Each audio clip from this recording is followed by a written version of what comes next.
What's up, my guys? Welcome to another show, NBA show from SBR. Make sure you guys go to sbrpicks.com/NBA. Check out all the articles, the NBA content we have over there. Today we have my guy, Kyle Purviance in the house, man. I'm your host, obviously, Jay Money. What's up, Kyle, though? Everything good with you, my guy? Absolutely, man. And hey, I can think of worse ways to spend a day than chilling with my boy, talking some NBA, talk a little shit, make fun of Austin Rivers. It's going to be a good morning. I like it. Hey, let's do it. Let's do it, man. Let's do it. I'm always about it. First, we're going to recap the games yesterday. Kyle, we had a couple of really good games. The 76ers get the job done over the Hawks. They actually came out pretty fast in that one, which we know that they needed to. They were the favorite. I mean, you're the number one seed over here in the East, and you go down 0-1. You let the Hawks go in there. Trae Young, Bogdanovich shushing the crowd.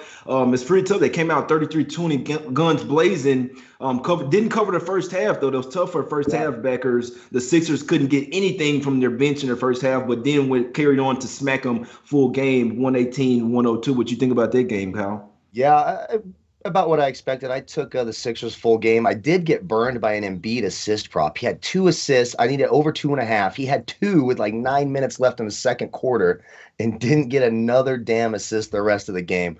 But I mean, he dominated. It's impressive, right? We're worried if this guy was going to be healthy for the playoffs. He's Mm-hmm. absolutely in beast mode. It was a big win for the Sixers and exactly what I expected. That's going to be a fun series. Atlanta is not going away. They're a good young team. They have a lot of good pieces. They have a solid bench. Atlanta is for real, in my opinion. I Mm-hmm. love that roster. That's going to be a tough. That's going to be a tough out for the Sixers, especially if Embiid's knee gets a little bulky. Exactly. I'll tell you. So they were up by double digits by like 16 points with 3 minutes to go. I'm like, why the hell is Embiid still in the game? My girlfriend's like, Yeah, I don't know. They don't think they're gonna win or something? What? Even with 4 minutes in the game, you're up 18 points, man. If you can't keep that lead or sustain it, I mean, and we can't. yeah. I'm like, damn, is Embiid really injured or is this something y'all just trying to mess with people or something with, man? Because I don't know, just watching him, he doesn't like he has the partially torn meniscus to me, man. But I'm No. just saying, my guys, because I know partially torn meniscus might keep you out for a whole week or something without putting any pressure on it. But hey, we never know. That's what they're saying. And B's coming out balling. The series is tied 1-1, my guys. Like you say about the Hawks, they have a really good bench. They really had a better bench than the 76ers. Just have to dig deep. So I can't wait for game 3, game 4 in Atlanta. The place will be rocking. See if Trae Young get back on Yeah. track as well, my guys. And the under, guys, cashed the under on that one as well. I think it was the 223 up to 225 or something like that, and it Yeah. ended up going 220. So I know it was a sweat for underbackers, but they did cash. Well, let's talk about the next game. The Jazz beat up on the Clippers. Jazz came out, looked like they were literally doing a 3-point contest. They missed 20 straight shots in that first quarter. There was actually pretty cool. I turned the game off. I was like, I'm Oh not. yeah. This isn't basketball. I'm not watching this shit, man. But in the Yeah. second half, they actually, what I'm saying, got it done. I heard they were up by 10 points and then let it only end up winning by 3. So that's tough for Jazz backers, -3.5. You had -3, you got to push there. What you think about that game, my guy? Well, I apologize for the freedom flying over. You guys can all hear that. That's your tax dollars being wasted just like that. So I do apologize for that, guys. It didn't shock me. Why? Because playoff P, doing playoff P things, absolutely choking in the playoffs. That's what Paul George does. It's my favorite nickname of all sports. You may as well call the weakest armed quarterback in the league a gunslinger. That's playoff P. He was absolutely a joke. And the Clippers coming off a hard 7-game series. Dallas is a young, fast team, so they're going to be a little tired. Didn't surprise me a whole lot. I was a little bit nervous taking the Jazz without Mike Conley, of course. But then you realize, oh yeah, it's playoff P, so just hit that Jazz button and enjoy the ride. I think the Jazz win that series. I don't trust the Clippers. That's just me. I'm not a big Clippers guy. We might be looking at Jazz Phoenix in the Western Conference Finals, what all NBA executives wanted at the start of the year, right? Yeah, it's crazy because I said the same thing a few days ago that I could see Suns versus Jazz Western Conference Finals. These are, as far as whole team wise, the team basketball, they are, in my opinion, the best two teams. I mean, obviously they're the number 1 and 2 seeds, so we shouldn't be too surprised. I do think that the Clippers can push them, especially. I mean, be interested to see what happens when they get Conley back. Like I said, the Clippers did show some deficiencies for the Jazz there. We saw Beverly come back out. We saw Luke Kennard come out, have a good game. So what is scary when Paul George does play well, and then you have them clicking on all centers, that's when things can get scary. But right now, Paul George shooting wide open from the corner 3. Hell no, I'm watching the game. Oh no, that's broke. That's broke. I can tell you that right now. So, and I'll be honest, Yeah.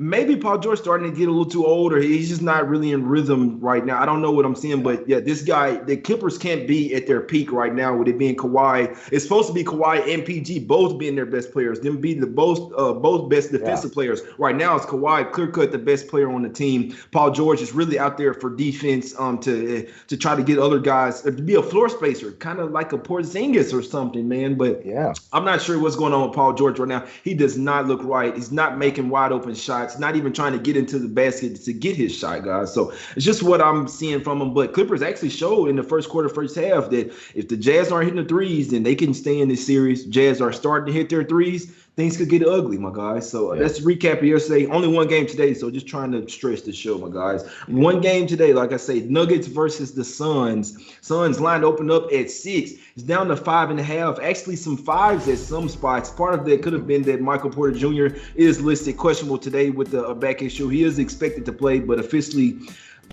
questionable here. What you think about that, Michael Porter Jr. with the same back issue from college? Yeah, and that's a problem. Everything out of Aaron Gordon. If you're hitting your 3-wood on, this is like needing 280 yards out of your 3-wood out of the fairway. They need everything and more from Michael Porter Jr. without Murray. Will Barton, they're saying, could come back tonight.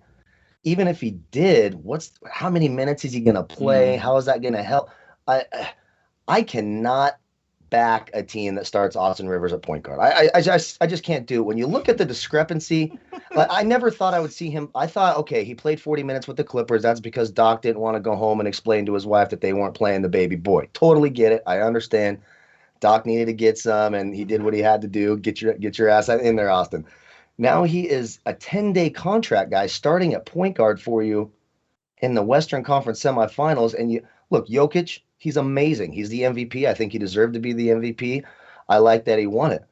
But when you look at this Suns team, I mean, look at the discrepancy in the backcourt. You have Chris Paul and Devin Booker matched up against Austin Rivers and fuck you, Campazzo, right? We just talked about it before the show. It's absolutely atrocious. And look, Phoenix has been red hot at home. Devin Booker's red hot. They do have guys that can give. Ayton's a big body. They're a good defensive team. They can give Jokic some problems. I do think the line's pretty sharp at 5.5, but for me, and there are some props we're going to go over on this too. I like a couple of props in this game. But if you're just taking a side, for me, I like the Suns, and I sort of like the under. I think this game's a little tighter. Denver's defense is a little more. I think the over is 223.5. I kind of lean the under here and the Suns.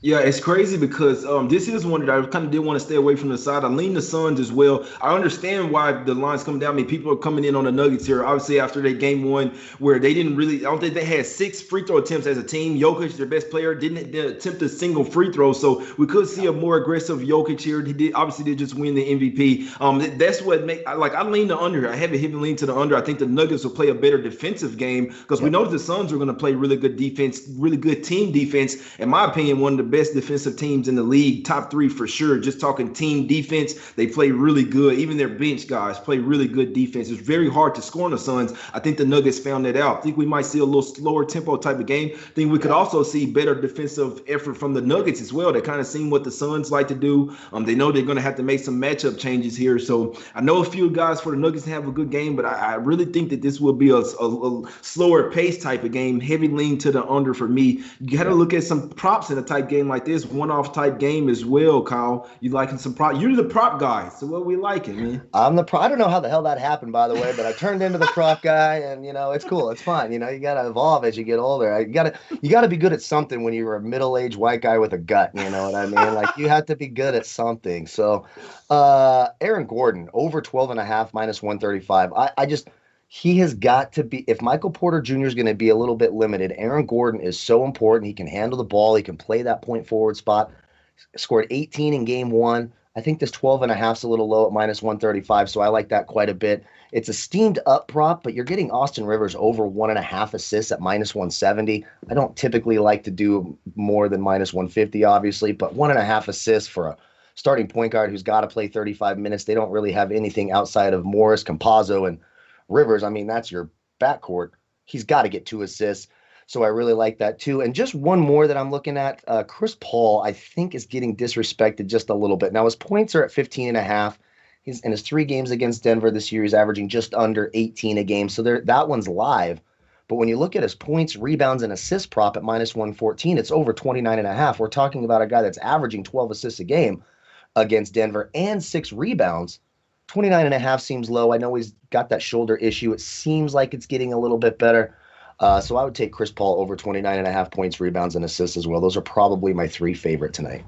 Exactly. Yeah, me watching game one, I was like, I know that the Suns are a really good team defense as far as when you have your main big out there, Aiden guarding Jokic. You kind of the rest of the guys are kind of like small forwards kind of type guys. I mean, Mikal Bridges, Jay Crowder, they're really good defenders, but going up against Aaron Gordon, who he's really could be like they really could kind of play him as center. He's like a power forward center. So when you have a guy that's a little bit smaller on him, then he can back him down, or you have Aiden, then he's a lot quicker than him. What I was watching was I think that Aaron Gordon would be the main player for the Nuggets. He's their main matchup problem, in my opinion, for the Nuggets. Obviously, Michael Porter Jr., you need him to go off as well. You need Jokic. Monte Morris is going to have a better game as well. But just me watching game one, I was obviously how terrible of a game Morris had. I mean, he was minus 28 plus minus. He had 2 points. He was 1 for 10 shooting. So I definitely see a bounce back game from Morris. They would really need him to play well because, I mean, he's obviously, I mean, they may need to start Monte Morris, to be honest with you. I mean, Campazzo and Rivers, it's not going to get it done versus Chris Paul and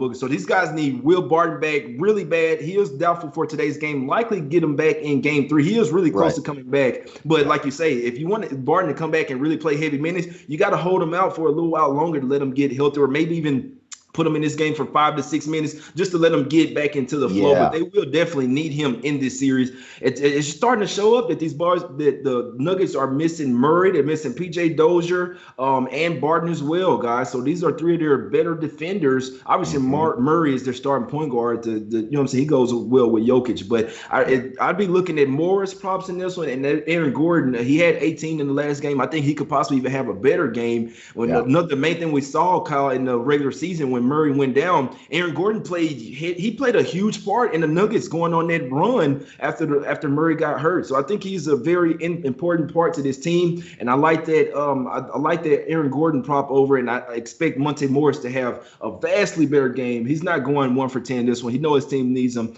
If I'm Michael Malone, I got to put Morris in there starting. Rivers, you might have to get pulled. Campazzo, what do you think about Campazzo and Chris Paul? Do you think that he could play? I know he's a smaller guy, but in game 1, I mean, Chris Paul was having his way with him, but it was mainly the pick and roll. All right, let's get somebody else on me, then I'm going to get one of these bigs on me. Me cross him up, go with that mid-range elbow. Chris Paul, like he's back healthy again. Kyle, what you think about that? Yeah, I think it's just a great. And look, we know Chris Paul has had his struggles in the postseason in terms of winning, but if you actually look at his individual performances, monster numbers, they're at home. Just think about that if you're a Nuggets fan, like that empty feeling that you're relying on Monte Morris to have a better game so you have a chance to win on the road in a conference semifinal. That is not a good feeling. That reminds me of being a Laker fan going, God, I hope Smush Parker plays good tonight. Oh, man. That's an empty, lonely feeling. It's a sick feeling in your stomach. I think Chris Paul continues to roll. That's why I do think that 29.5 points, rebounds, and assists, it's just a little bit low. I like that quite a bit. Yeah, we know he's likely going for about 10, 12 assists. Before the game started, you kind of chalk Chris Paul up for 10 to 12 assists. It's just likely just given, obviously, if there's no injury or whatever. But that's always what you worry with props. Could be a blowout. They're taking guys out. It's crazy that you say that with the Embiid assist. He probably should have got it as late as he stayed in the game. So it's like... It hurt. It hurt bad. I was already celebrating too early. I'm like, look at that. I'm a junior. I'm smart. I'm just a big dumbass is basically how it worked out. And you know what? And with those assists as well, it's so crazy because you're relying on the other player to hit the shot as well. It could be a really good pass. It could be to a layup, anything. Then the guy blows the layup. Motherfucking, I know when you play basketball. Motherfucker, man, that was a good ass pass, man. No, I deserve a half assist at least or something for that. But it happens, my guys. But yeah, man, I couldn't talk anyone off Suns here. They do like the better team. I do expect a better effort from the Nuggets, but I think they will come on the defensive end. I have a heavy lean to the under in this one. Guys know I'm not a total expert, but if I'm taking some in this one, it's the under. May look towards a live bet, guys. What I was talking about last night. with the Jazz game. They got down really early. Obviously, they come back and win by 3. The Jazz got, I know before I stopped watching, it was up to plus 170 on the live money line. I'm sure it hit at least plus 200. Yeah, I know some guys that hit like plus 295 for the Jazz. So they had got down 13, 15 points. You could have taken plus points or anything. So the Nuggets could come out hot. You catch the Suns. If you like the Nuggets, Suns could maybe wait on the Suns run and catch the Nuggets at possibly even a better number than plus 6.